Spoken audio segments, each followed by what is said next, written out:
All right, here we are in the soil processing area.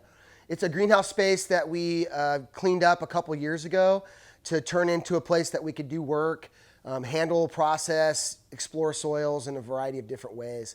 This will be the starting point, and then actually we're going to walk over to the soil pit that's just right over 100 yards away here at the Chico State University farm.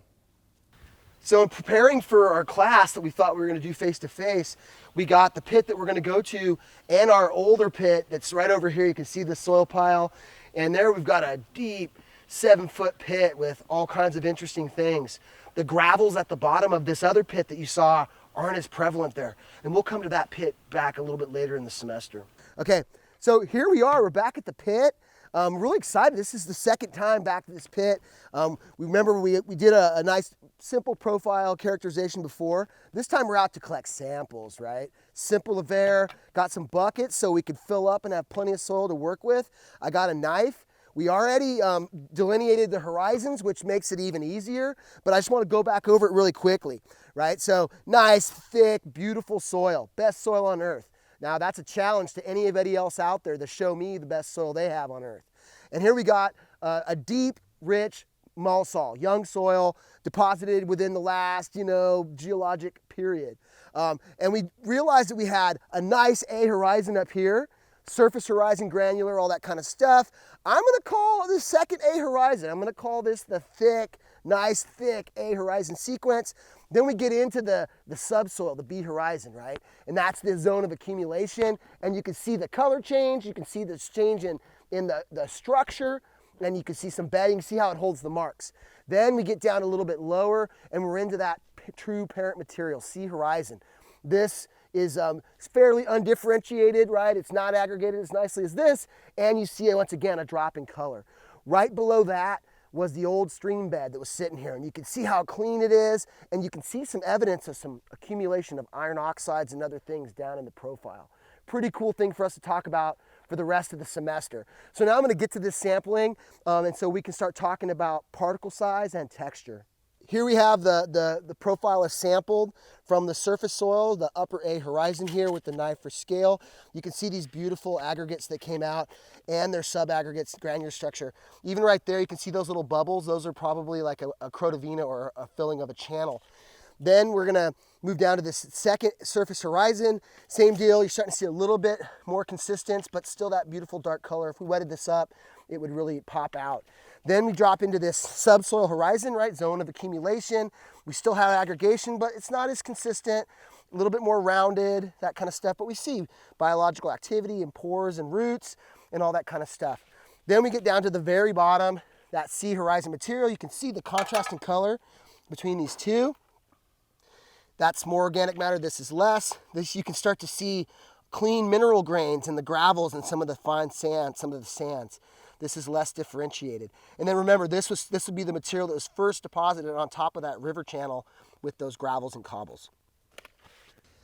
So here we are back in the spa. We have a bunch of different processing capabilities here. Today we're gonna be looking at our mechanical shaker, a number 10 sieve, which will get us down to less than 2 millimeters or exclude things larger than 2 millimeters, and a common Costco baking pan.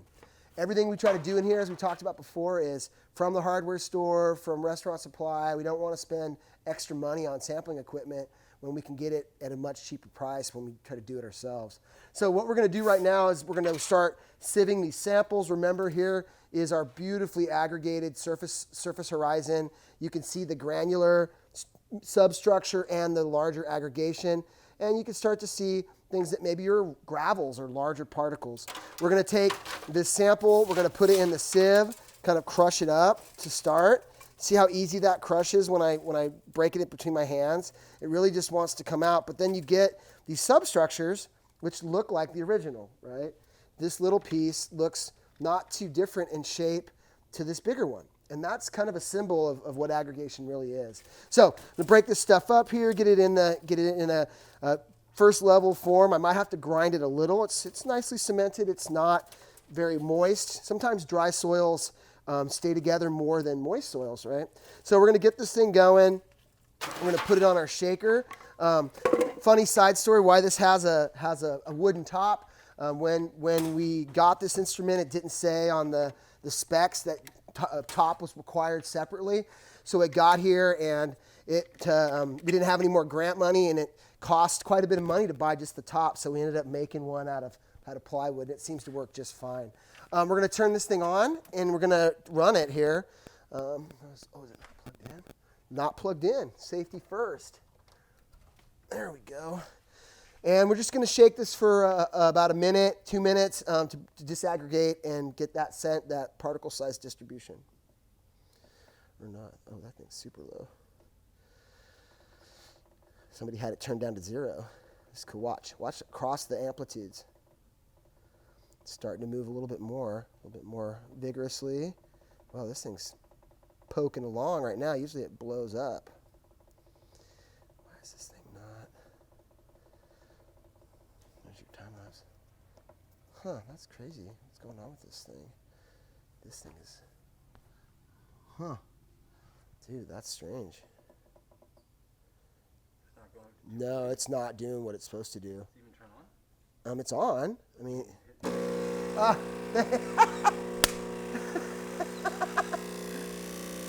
Because I only pushed the amplitude and it was only wiggling because I was touching it.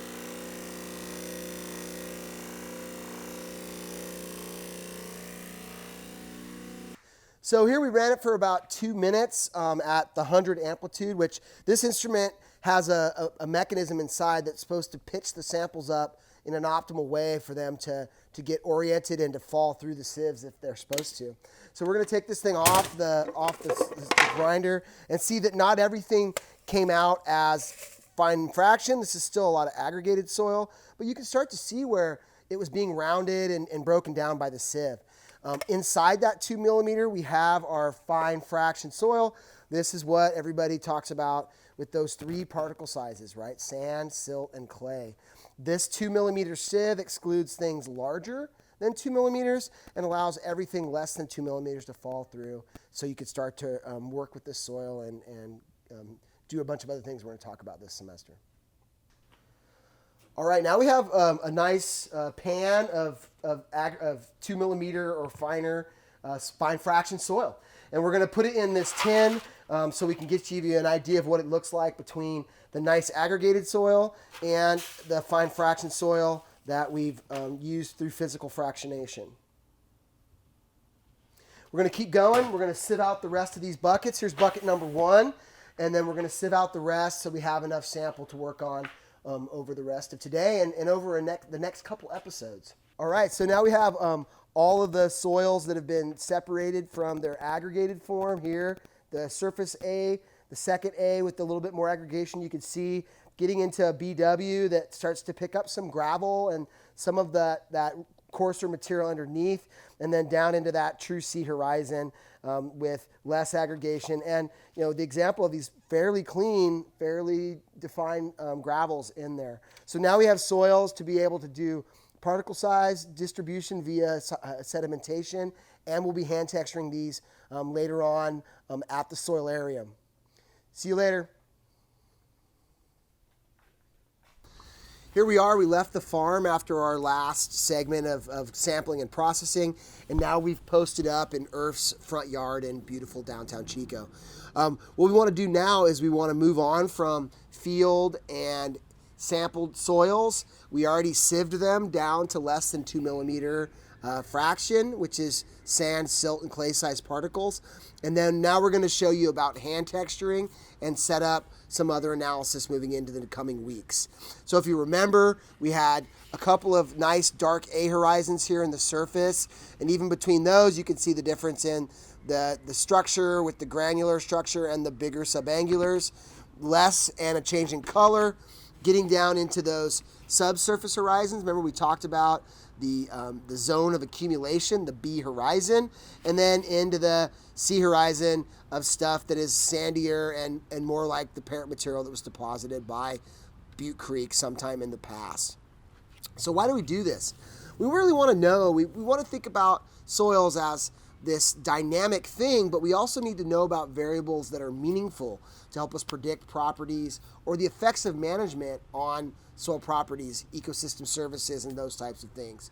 So one of the things that happened early on in soil science was physical fractionation, being able to take a soil and break it down into its constituent parts, especially its physical fraction of particles. We could talk about rocks and larger aggregates that we would collect in the field. We showed you in the video just a little bit ago how there was gravels and cobbles in some of these samples.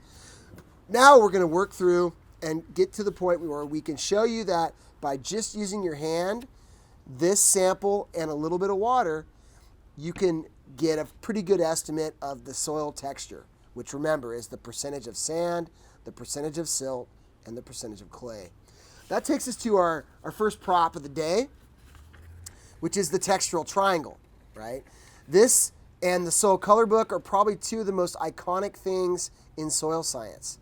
This textural triangle is a ternary diagram that allows you to take 2 or 3 of the percentages of the classification categories, sand, silt, and clay, and provide a nominal classification from sand and sandy loam down here in this corner, over into the silty soils, and then up into the clays, high clay content soils up here at the top of the triangle. We would talk generally, and since part of our goal in the College of Ag is to get you prepared to work in the field, you might hear terms like coarse textured, fine textured, loamy, clayey, things like that. And that's all related to this textural triangle. Like I said, this is pretty iconic, right up there with the color book that we'll talk about in a couple weeks. So we're going to use our hand and try to calibrate it related to this triangle. How are we going to do that? Well, first we're going to take soil and water and we're going to work it up into a textural ball that will allow us to use our very sensitive pressure meters in our fingers, along with thinking about grit, plasticity, stickiness, and some other morphological or physical features, and allow us to understand generally what classification the soil is. So I'm just going to take some of this soil right now, and I'm going to make a mess. Normally we'd be at a pit. I'm trying to sit at this table, which is excruciating. I want to get up and walk around, which is totally fine. But I'm going to show you how to make a texture ball right now. So fill up your hand with some soil, and then you're going to add some water. So I'm using some of Irf's fine pottery that he produced at the beautiful Chico State ceramics facilities on campus. And you're going to wet up a soil. Now, this isn't ideal. A lot of times you might have a little spray bottle or a wash bottle like you would have in chemistry that allows you to control the amount of water that you add, how fast and where you put it. One good thing is that no matter how wet you make it, you can always add more soil. So in this case, we've got this nice ball started. It's a little drippy, a little juicy, so I'm going to add a little more soil to it. Just like baking cookies, right? You want to get the right consistency. You don't want it too juicy, and you definitely don't want it too dry. You want these particles to kind of adhere to each other and start to interact with each other. Part of that is related to the colloidal components or the finer fractions in here that we talked about these last weeks in the videos. Thinking about the silt and the clay fraction and how when you add water, these things want to start sticking together. So I'm going to work up this ball here, and then we're going to, I'll work up the rest, and then we'll return to talk about the texture of these different texture balls here across this horizon. All right, so we took a moment and worked up these 4 texture balls from our surface down through the profile. Once again, just wetting these samples up, you can really see the contrast in color, but then you also realize that wet soils often can also mask some of that color. It can make everything darker. You can see here a really nice dark surface soil down into that second horizon. Then you start to lose some of that organic matter and some of that darkness, and then down into the primary parent material in the C horizon. So how do you learn how to use your very sensitive pressure meter in your fingers to texture a soil into one of those textural classes? We're going to work through this kind of handy flow chart. You can find this on the internet. I'll post it for you too. And it's really just trying to use the concepts of cohesiveness, grittiness, and some others to categorize. So you always start at the top with your soil ball, and it really gets into a choose your own adventure. If this, then this way. If not, this way.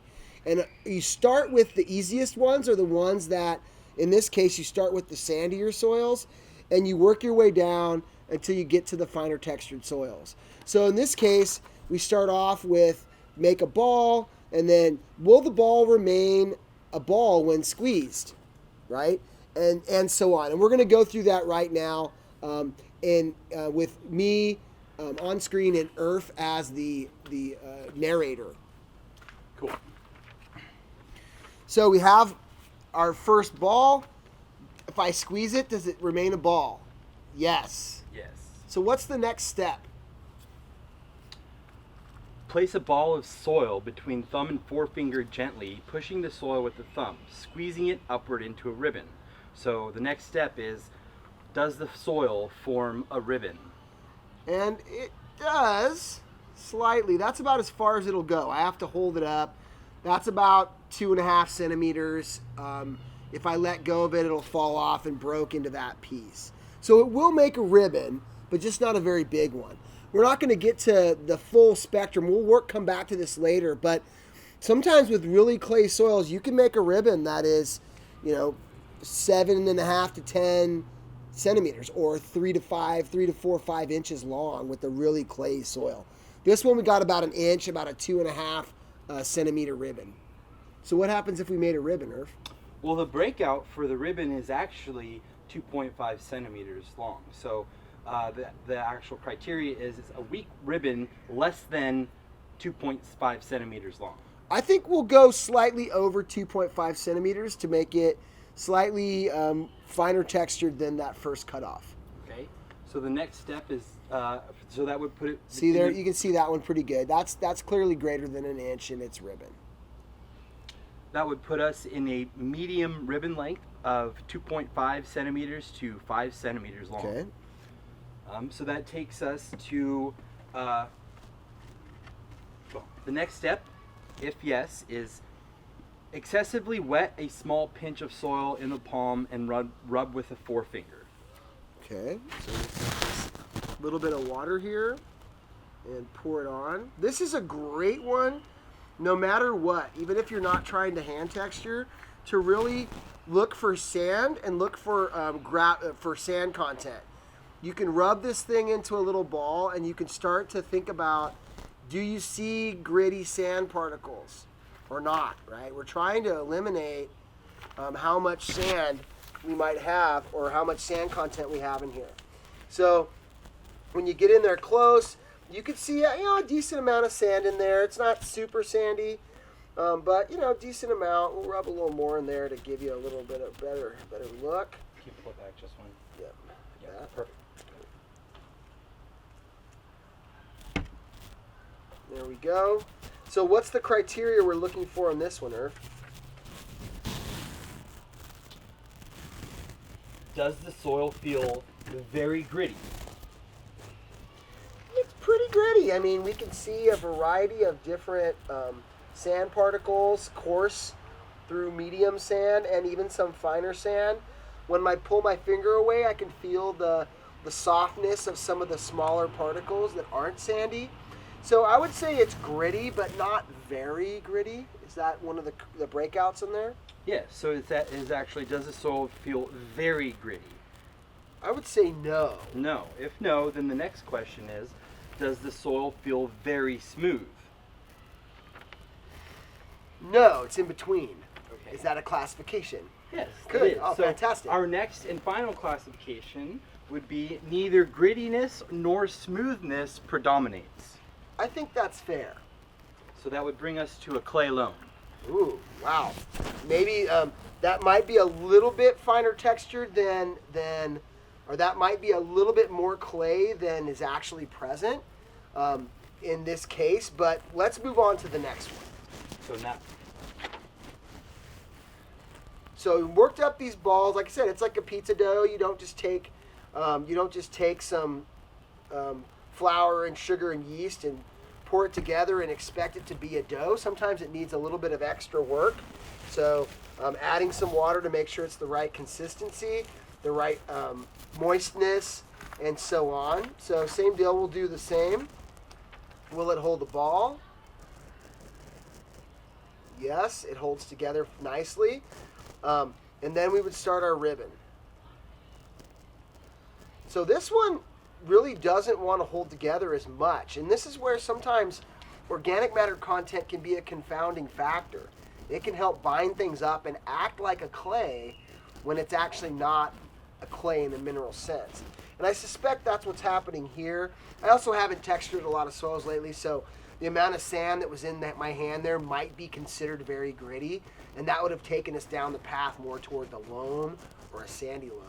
This being a clay loam, I suspect might be a little bit off in our calibration. Now, what happens is in this is that you learn about doing this in a class and you do it once or twice. You really never learn about these things until you get a lot of experience and a lot of practice, and work with people that have very calibrated hands. You can work with an active soil scientist like Andrew Conlon here in Chico, and you hand him something and he's spot on. He can take his assessment with his fingers, check it versus legitimate lab data, and he's always going to be within a percentage or two of the actual numbers because he's textured tens of thousands of samples across his career. So he really knows what's going on.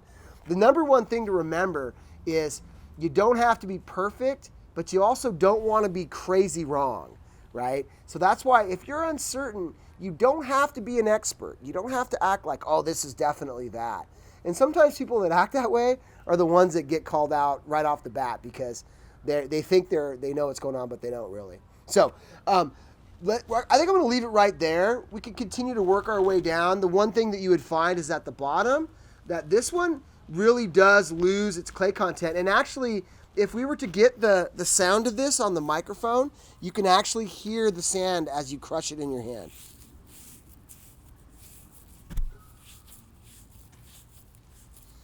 And this is where some of these things cross over. It's not just about the tactile nature. It's about listening, looking, and feeling, and understanding where those breakpoints on that diagram lie. So I think for now that's enough for this episode. We're gonna try to in the next week we're gonna start talking about color. We'll probably wrap back around to texture with some laboratory measurements using the density fractionation and sedimentation approach. I'll cover that today after the video to give you a heads up on that. And then we're just going to keep working our way through week in and week out and learn as much about soil as possible and connect it to everything in your life. So with that, have a great day. Enjoy the good weather while it's here, and we'll be talking to you again soon.